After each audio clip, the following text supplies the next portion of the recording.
朋友们，大家好，我是50家。今天我跟大家演示一个清洗脱排油烟机过滤器的新方法。我前面2期视频呢，完全不一样的一种方法我相信呢，你看了以后，你会觉得更加的简单，更加的方便，以及更加的省力气。好，现在呢，大家跟我一起呢进屋去，我在水槽里面呢跟大家做一个演示。这就是我们要清洗的过滤器，铝材的，2面都很脏。需要的工具包括一个小的抹布、一个牙刷、一个塑料刷。先把水槽塞好。这是洗碗机用的片状的洗涤剂，打开以后呢，放在水槽里面，用一壶烧开的开水，倒在水槽里，轻轻的搅拌以后呢，它很快就融化了。这是洗衣机用的柔软剂，这样均匀的倒在过滤器表面。用刷子呢，刷一遍，使它分布呢很均匀。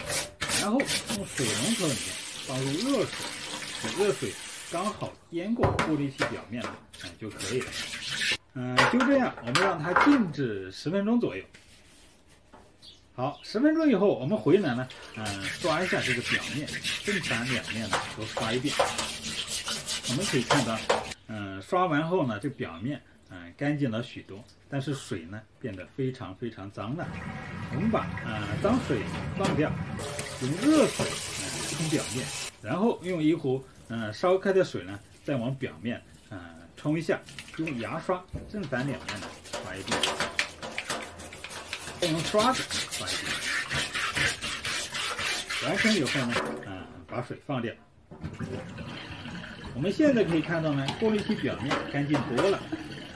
但是呢，这里呢，我们只完成了第一步。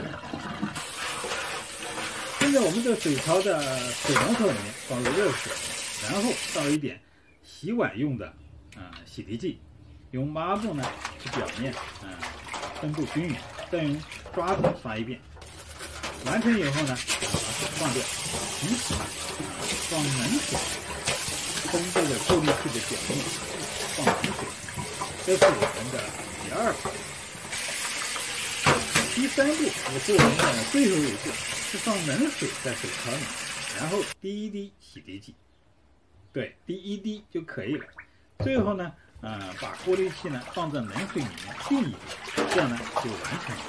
最后一步呢，实际上是保护干净的过滤器表面，这一步呢非常的关键，否则的话使用时间就会大大的缩短。好，朋友们，我们这种方法呢分3步，总共呢在25到30分钟以内呢可以完成。最后呢放在通风处呢，把过滤器呢晾干，我们就可以装回油烟机上面就可以用了。好，朋友们，这就是我们今天视频的主要内容，谢谢你的观看，我们下次见。